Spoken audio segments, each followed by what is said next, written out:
So today I want to talk about how to talk about art. And this can come in handy in a number of social situations. You may be visiting a friend or a date and see artwork on their walls. You may be at a hotel with, again, artwork on the walls, or on one of those fine art walks where you're touring different local artists' works with wine and hors d'oeuvres. Or you may be on a walk through, if you're lucky enough, one of the major art museums like the Metropolitan Museum of Art or one of the Smithsonian's collections. So, or even at the Louvre, if you're really lucky. So there just are a couple ways that are really easy to talk about art, even if you don't like the art. You don't have to like it to be able to give an informed opinion about the techniques, about how it was made, the things that you actually just objectively can see in the work.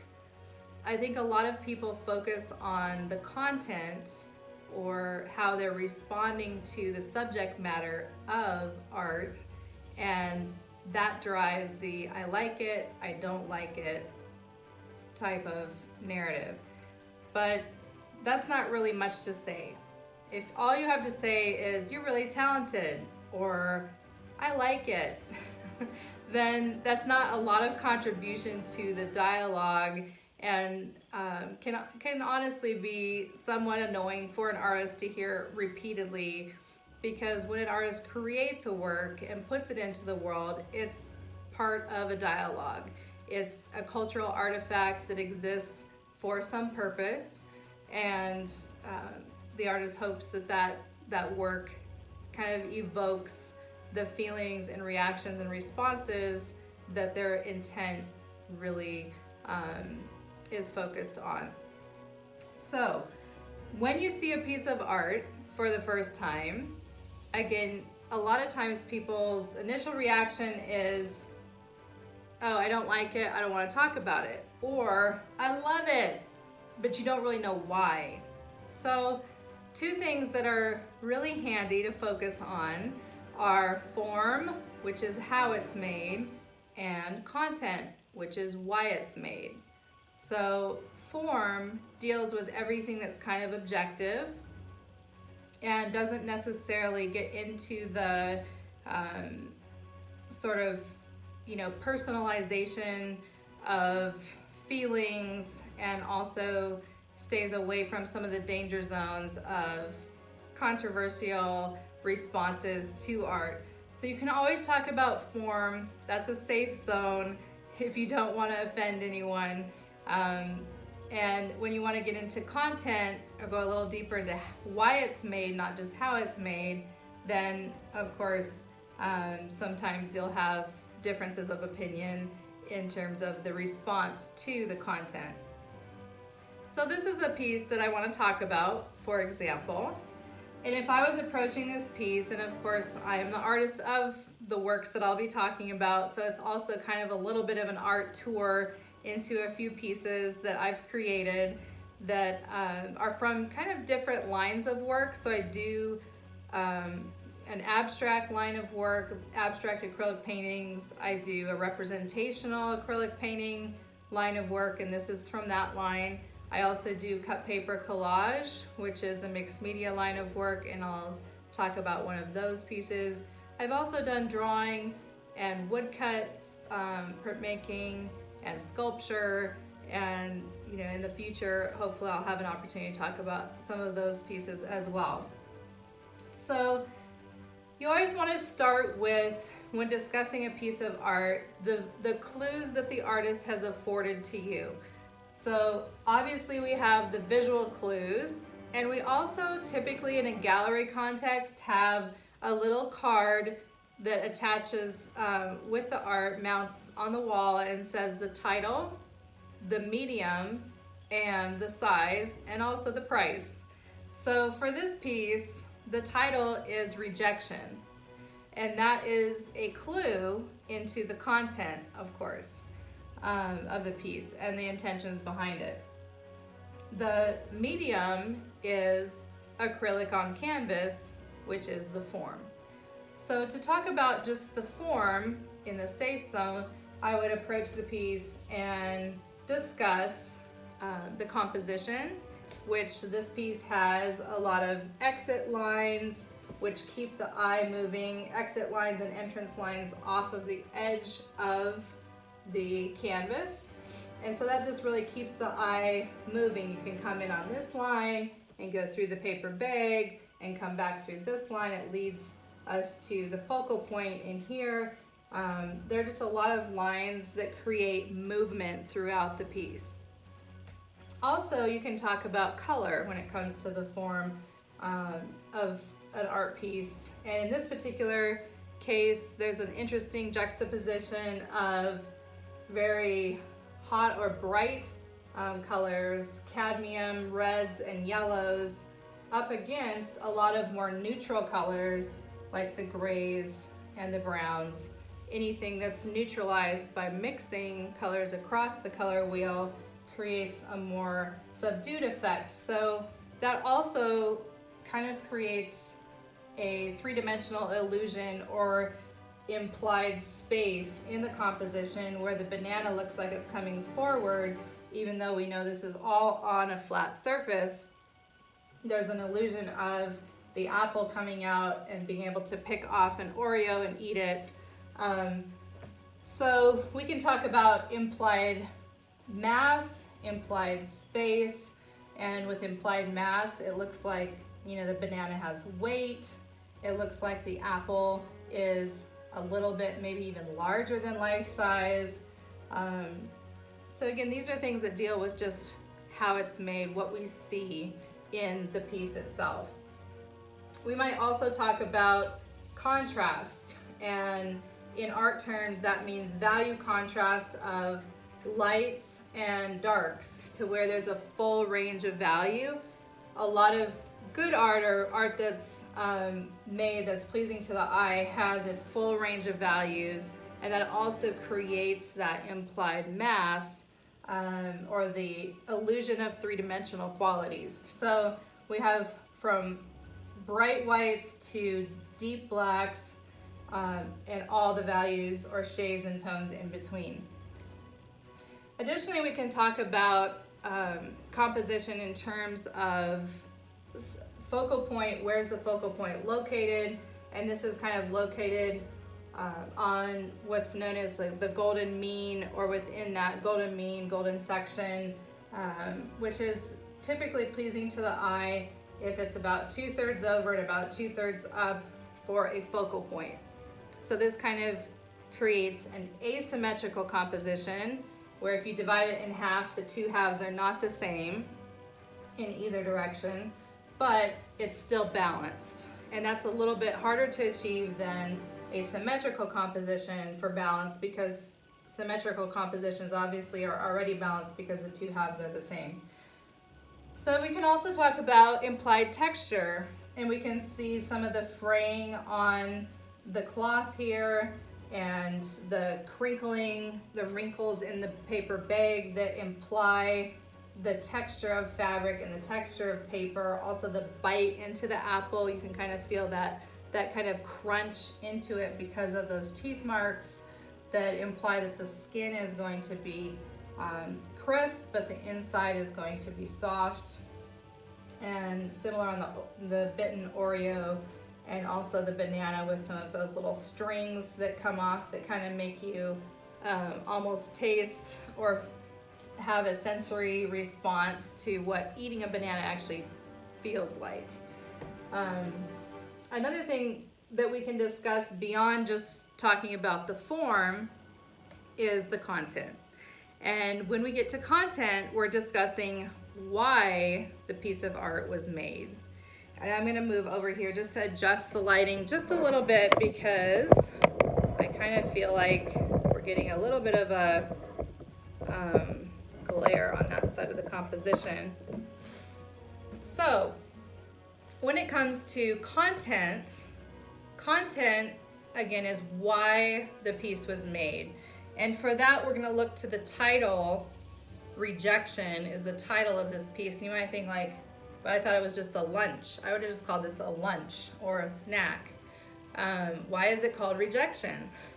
So then we kind of want to dig a little bit deeper into what the meaning of the work is.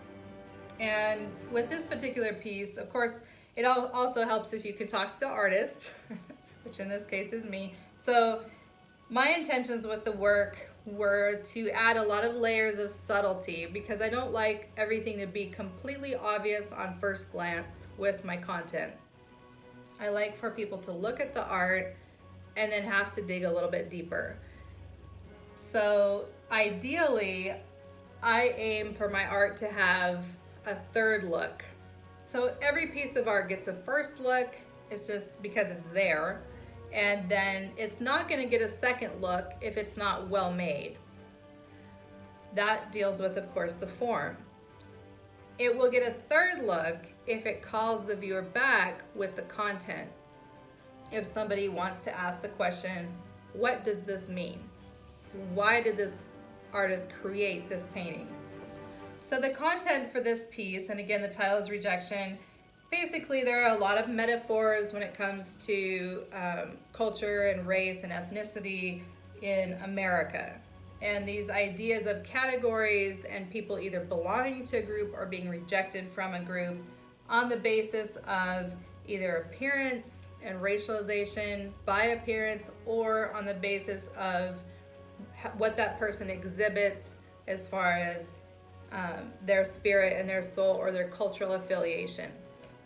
So this particular painting has a lot of slurs essentially that are in food. And Oreo is probably the most commonly known of the metaphors in this piece, Oreo being kind of a metaphor for you're not black enough, or you're not really black, you're just black on the outside but you're white on the inside. And apple is the same kind of context, only with native placement or group belonging, in terms of you're really not native, you look native, but you're really white. Because again, you act white, or you're not native enough. You don't follow native culture and practice enough to be included in that group. And with the banana, this is commonly associated with Asian adoptees into white families being called a banana, being yellow on the outside and white on the inside. And again, we know that, you know, people aren't these colors of like red and yellow, and everybody isn't this different externally. But again, with the race world view, this is a view that has pitted groups against each other, and in not just a hierarchy made by white supremacy, but also in terms of social acceptance and social rejection, cultural acceptance and cultural rejection by a group. The brown paper bag also is symbolic, and for those of you who know history, there was something known as the brown paper bag test, which essentially was for schools, jobs, fraternities, different groups, social groups, or places of employment. People would say, well, if you're as light as a brown paper bag, you're still allowed. If you're darker than a brown paper bag, you're not allowed. And that rejection based on skin color is associated with not just the larger issue of racism, but of colorism, which pits lighter versus darker complexions within a group against each other. And lighter complexions being socially favored, but also kind of on the flip side, in some contexts, being socially rejected if the group in power is more dark complected, being like, you're not really black enough because you're too light. But the brown paper bag was, you're not really good enough or light enough if you're darker than a brown paper bag, and this comes out of the Jim Crow era. So that's kind of what developed that level of reaction and pain that then will flip the script. And in some contexts today, it's almost like if you're not as dark as a brown paper bag, you're not really black. So brown paper bags have been a metaphor for judging skin tone and acceptance. And in the background behind it all is a black cloth that of course has some areas of highlight on it and an area of shadow, and yet we know that this is all painted on a white canvas. So like the juxtaposition of the black covering up the white, and then all of these metaphors being on top of that can kind of lead you or give you some clues to the meaning of the piece. And one more aspect, of course, you'll notice all of these elements have a bite out of them because rejection really hurts. And no matter who you are or what age you are, when you're rejected or pushed out of a group or out of a place where you feel like you do belong, that is a painful experience, because we talk a lot about diversity and inclusion, but a lot of people don't really necessarily pay attention to the inclusion piece being, broad scale.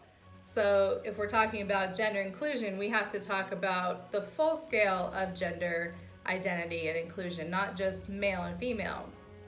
If we're talking about cultural inclusion, we can't just talk about black and white. We have to talk about specific cultures within the black community. We have to talk about, if somebody's from the Congo, if somebody's from Nigeria, if somebody's from the UK and black, if somebody's from America and black, like all the differences within cultures, cultural affiliations, and then also how that plays into a person's physical appearance and how they are racialized by society, because the race worldview still exists.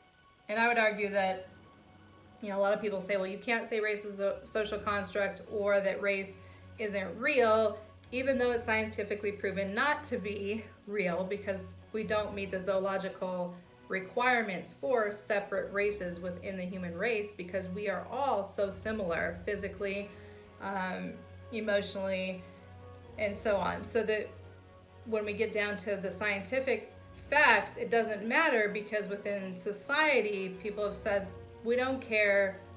We can't say race isn't real because racism exists. But I would argue that racism exists because we continue to racialize people. And you can't keep the race worldview intact and undo racism. So this piece kind of touches on all of those topics, and at the same time, if the title Rejection only leads the viewer to the level of, oh, I see it's called rejection because there's a bite out of everything, and then they walk away, there's not going to be that full connection with all of the metaphors here, and being called an apple or a banana or an Oreo, and that level of impact on the individual and kind of the dissonance with the group and that person. So, it's a little bit of something that you kind of have to know some of the context to fully appreciate the piece, but I like that level of nuance. Some artists like to spell everything out, like here is a picture of somebody famous, and then this other person is literally doing this thing that you can really see, and that's okay. That's like a narrative, very literal style, and I like something that's a little bit more subtle, just because that's just kind of my vibe and my style. I don't like to just smack people in the face with, a message, unless I'm doing something like inspirational art and using words. So this particular piece also, I'll just kind of flip it around, because presentation is always very key in art. And this is really nicely framed, and I'll kind of give you an idea of the level of framing on this. It also comes with hanging hardware, but this is a $400 frame. It's an Italian wooden frame that's, not something cheap that you buy at like Target or something, but it's an actual imported frame that is then gold plated, so that kind of old school or old style Renaissance feel to the frame underscores the style of bright lighting Renaissance still lifes, and yet this kind of flips the script because it's a modern still life. Obviously they didn't have brown paper bags and Oreos back in Renaissance times. So hopefully that gives you just a little bit of a look inside this painting called Rejection and how to talk about art.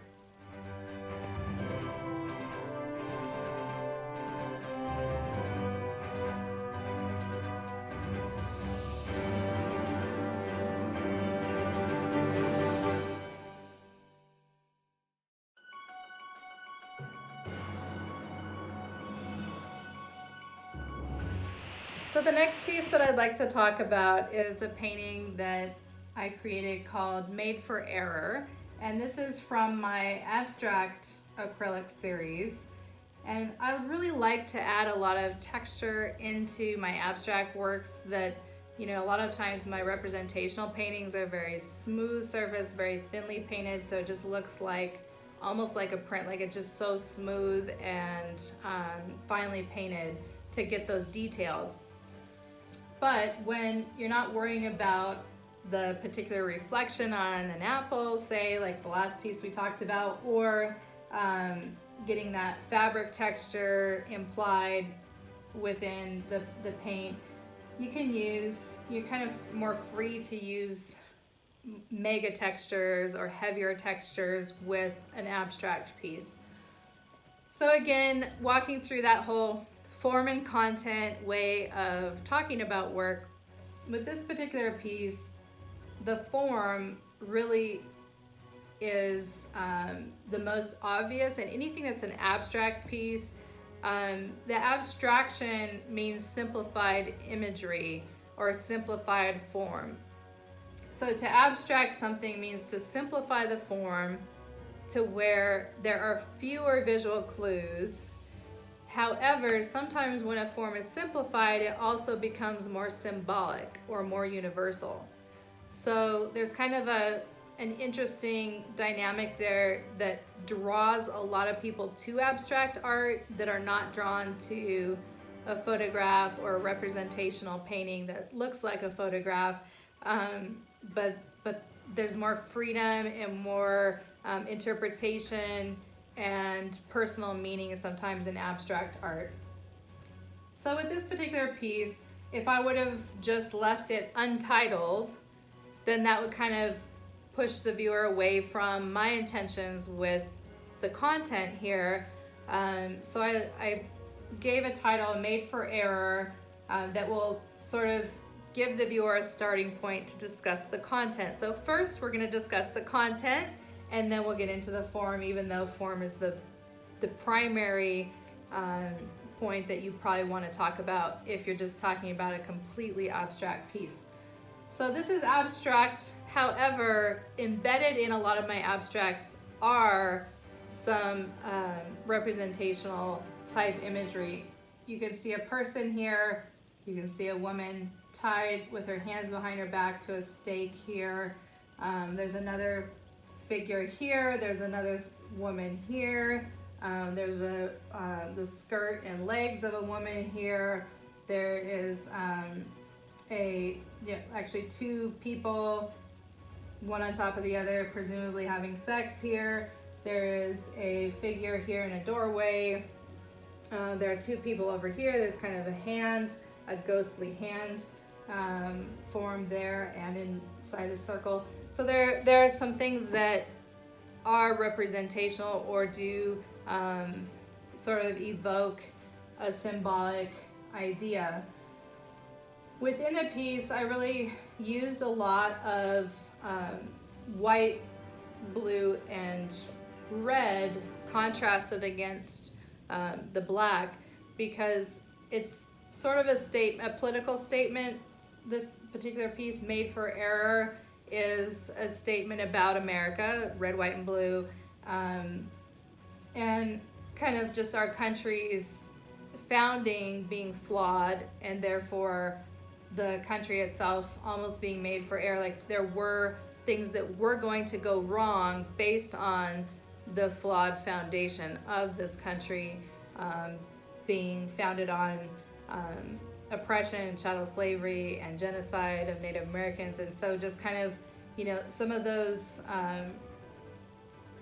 beginnings were bound to catch up to the country, and, you know, karma was gonna catch America at some point, and is kind of constantly catching America, because we're still flawed in a lot of ways. We're, you know, it's a human situation. So this is kind of about politics, and it's also kind of just about the human condition. As human beings, we are kind of made for error. Like, we are born, of course, and the only thing that we know for certainty once we're born is that we will someday die. That's like the only thing that's for sure. Everything else is, you know, a matter of circumstances and choices and luck and disease, and there's all this stuff that kind of happens within the human experience. But the birth and the death, the beginning and the ending, are already kind of fated to us. So within the human body, there is this sense of homeostasis. We are constantly being attacked with germs and with bacteria and with, you know, just kind of viruses and everything from the outside world, and yet our body is trying to maintain homeostasis and health in the presence of these competing factors. Similarly, our minds and emotions are trying to maintain health in the presence of so many obstacles and challenges. So being made for error isn't necessarily a super depressing title, but it's just kind of a realism thing. It's not optimism, it's not pessimism, it's just realism. It's just kind of how things are, and we will have to face our weaknesses. We will have to overcome mistakes and obstacles and failings. So within this figure, there's kind of a suggestion of anatomy, like internal anatomy, like organs and nerves and so on, as well as within this figure. And that kind of, you know, even the hand here that becomes a little bit more skeletal, almost like a metal pick for hair or something. Just kind of like that idea of internal medical or physical homeostasis, and being, you know, combating that error that we're sort of born into, along with the very heavily textured surface that, you know, it's probably a little bit hard to see from the video, but I'll bring this up a little bit closer and kind of like let the glare from the window sort of show you, you know, there's a lot of very heavy applications of paint that create a very thickly painted surface on this piece. And yet each little part of the piece kind of becomes its own commentary or its own window into meaning.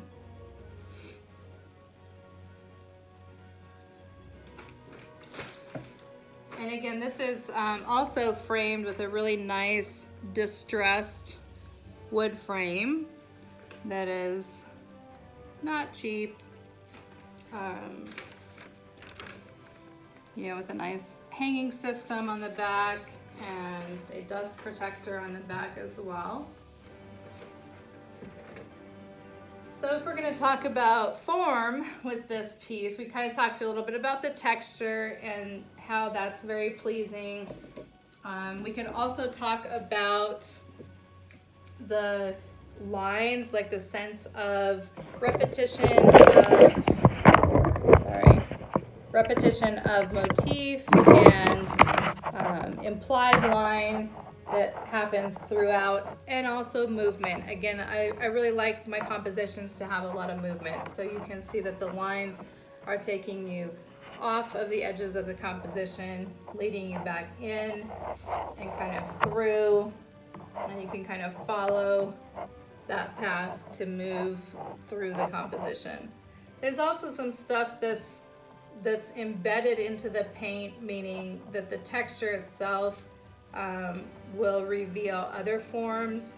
So there's like a form here that you can only see if the light is reflecting on the black, because it's kind of black on black form.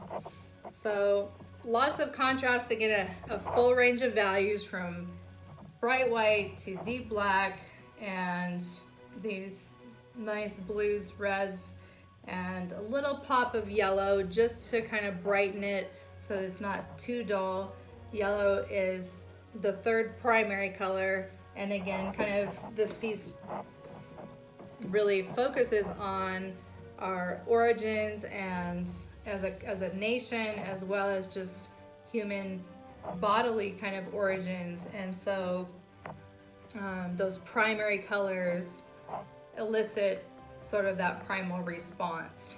There's some splattering and some kind of ripping of the paint as well that gives it a little bit more of that raw texture and feel. So hopefully that helps you with not just this piece, but talking about another piece of abstract art that you may either have or may see somewhere when you are with a friend or with a social group. I have one more piece to talk about, so I will be right back with that one.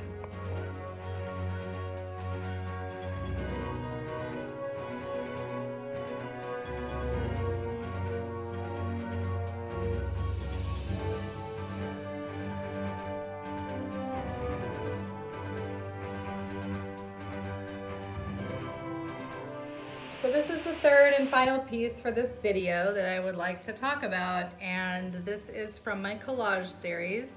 So I showed you a representational painting from that series, as well as an abstract painting from my abstract series. And this is a cut paper piece, which is one of my very favorite media to use. Again, the medium is kind of a depiction of what materials were used. You can kind of think of medium as materials or process. So for this particular piece, it is entirely made out of pieces of cut paper, and I'll show you up close, kind of even again with a reflection, you can see all of those little pieces across the surface. Now I do make a number of my collage pieces or cut paper pieces on canvas because it's really like painting with paper. I create color palettes in little bags with like blues and greens and browns and so forth, and then create, kind of weave those pieces of cut paper in with imagery, and to make imagery that kind of like flows with each other. So in this particular, and I'll probably have to do a video about the whole collage process, although you can kind of see some of it in the Netflix documentary. The Rachel Divide shows a little bit of my cut paper process, and it's a resourceful process because this is all recycled paper. There's no waste. It's kind of like retrieving something that would be thrown away and making something beautiful with it.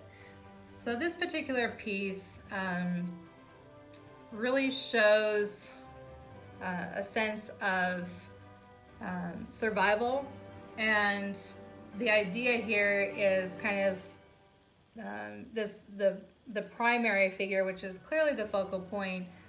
This male figure here is juxtaposed against what we have all come to fear, which is in the background a pool of sharks, or a school of sharks kind of looming and coming forward, with this one approaching in the same direction or facing the same direction as the figure. Also seen and reflecting or repeating that kind of light gray and off-white tone of the shark's bellies is the octopus, which he is clinging to, and that's kind of like a metaphor of clinging to survival, just like his head is just barely above water. So we know that like he can just barely breathe. And yet this danger is looming, and he's still kind of clinging to hope and to survival with the octopus. This also touches on not just the male figure himself, but also the ocean being in a state of survival. And anyone who has seen the new Netflix series, Our Planet, that discusses kind of the kelp being depleted and the ocean becoming kind of desert areas of just a lack of life, different species being hit hard or even becoming extinct due to the depletion of the kelp forest. So this is kind of a very graceful piece of kelp, and in the background another piece of kelp, but in a kelp forest this would be thick with kelp. So there's kind of like the suggestion of kelp hanging on for life, similar to the male figures hanging on for life, you know, with his head above water and clinging to also the octopus, which is not just a symbol in and of itself as an animal, but also an economic sort of survival, because octopus are harvested for economic purposes in some regions. There's also a small school of tuna that may be a little bit hard to see from a distance, but you can kind of identify those as tuna if you know about fish. So the tuna are exiting the scene. So again, life is kind of on the exit. It's a time of desperation, and there's that tension here with, you know, death on the move forward, life on the exit outward, and yet there's, amidst all of that tension, there's almost a state of calm and of balance and of peace. These fish are kind of gliding along. If you look closely, his shorts are actually made of schools of fish that, you know, once perhaps used to be in this area. So again, kind of a memory of the amount of vibrancy in life that once was, and yet, you know, there's still life present, there's still life holding on for survival, but there's that danger, there's that threat that is being dealt with in the midst of that life. So the title of this piece is Head Above Water, which is a little bit literal. Obviously his head is just barely above water, but it also kind of symbolizes something that's sort of an idiom, like keep your head above water, meaning survive, like keep going, don't give up, and you know, there's hope ahead. Another element to the piece with the sharks is the idea of how to swim as sharks, or how to be around danger. And this particular figure is, you know, kind of pulling inside, pulling internally on the strength to kind of get through the situation, not bleeding. Obviously, if there's blood in the water, the sharks are going to gather and you're going to be attacked. So kind of how to be around danger, how to navigate that in a way that you will emerge successfully and survive, is also present as a theme in this piece.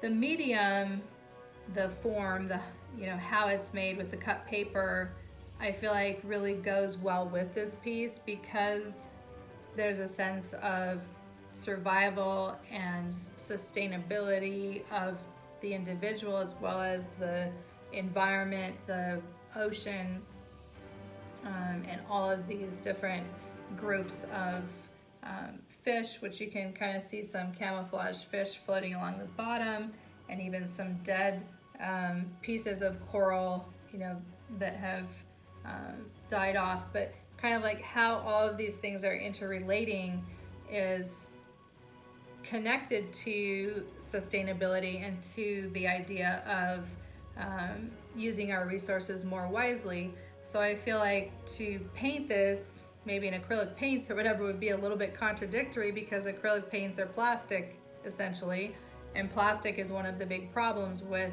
the ocean. So to use cut paper that is going to be discarded, potentially maybe even ending up in an ocean somewhere, if it's put in the trash, is kind of another layer, a very subtle layer that maybe wouldn't be readily observed from the outside, but is another layer there. And I do, again, like those layers of meaning, building that into my piece of art so that there's always something more to discover than meets the eye. There's always a sense of mystery. There's a sense of there's more to that. I like it, but I know there's more to it than I can, kind of come up with on a first glance. So going back to it and looking at it and kind of, digging deeper. So I hope that helps. Whether you collect one of these art pieces, which are all on my website, racheldolezal.com, or whether you just want to talk to somebody about my art, you now have 3 full conversations to have about these pieces, as well as any other pieces that are created within those kind of like representational paintings or abstract paintings, or something like a cut paper collage, kind of a way of discussing that with somebody. I would like to just add one more thing, that with my collages, you can see that the paper is very smooth, and over the surface of the paper, I not only create these collages on stretched canvas, but I also varnish the paper. And if you are not a skilled collage artist, when you varnish the paper, it will reveal all of your areas that you didn't fully glue down. So it will reveal any mistakes if you do not correctly adhere with an archival medium the bottoms of the paper. So when you varnish, it's kind of a revealing factor of the quality of the work. And it also has, the varnish that I use has UVL or light ray protectant, so that it protects these papers from fading by light exposure. So this piece has been, in full sunlight exposure with windows since I created it. It's not faded. It's not going to fade for, the next 100 years, probably the next 100 years after that. And it can even have another coat of varnish added. If it was to start to fade, you could add a little bit more varnish, or put it under, frame it. If it was yours that you purchased, you could put it under UV protecting glass as well, to add just another additional protectant layer. Art is an investment. It's expensive because it takes a lot of time to not only create, but also to train for all of those conservation qualities of creating something in an archival way to last for generations, varnishing it with the right amount of varnish to water, all of the techniques that you learn in school are important. You don't have to go to school to be an artist, but going to school really does kind of guarantee that the art itself is going to be quality, that is going to last, that it's going to be a good investment for a collector to make. So I have my Master of Fine Arts degree. I had scholarships through college for my art from undergraduate through graduate school. And that MFA is a terminal degree, meaning you do a dissertation. It's kind of like a PhD process. You have to create a huge body of work for it. So there's a certain level of reassurance for the purchaser that this is worth the money. I mean, it's actually, my art is priced very low. It's priced at prices that I actually sold my art for at 18 and 19 years old. So it's kind of price really low just based on my current circumstances of needing to sell art. But the kind of other nice thing about that is that it's available to a wider range of people, and I really do believe that everybody can collect art, even if it's a small painting, a miniature, or something a little bit larger that you have to save up for. This is something that you can connect with not just as an individual, but that you can pass on to either your children or whoever inherits your estate. And there's value in that. It's one of the leading types of investments in a portfolio. Precious metals, stocks, fine art, is always in there when it comes to categories of investments that are worth making, because if you buy a pair of shoes, or you buy a boat, or you buy a car, that is going to become worth less the very next day that you have it. Whereas if you purchase a piece of art, it becomes worth more in time. And especially, of course, once the artist is gone, someday I won't be here, but my art will still be here. And the idea of rarity or scarcity, because once an artist passes away, then there will be no more creation of that artist's work. So there are only a limited number in existence, and that's exactly how many there will always be. And so there's kind of a little bit of elevation of value.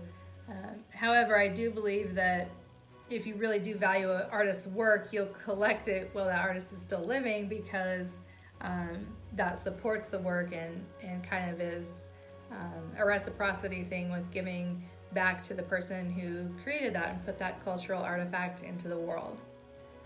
So I hope that this kind of helps you talk about art, helps you understand maybe a few of my pieces that you may have liked or not liked, but now you kind of know a little bit more what's behind them. And I'll make some more videos in the future on my art process, as well as the content behind my art too. So remember, form and content, how art is made and why art is made, as the basis for any conversation that you can have about any art piece in the world.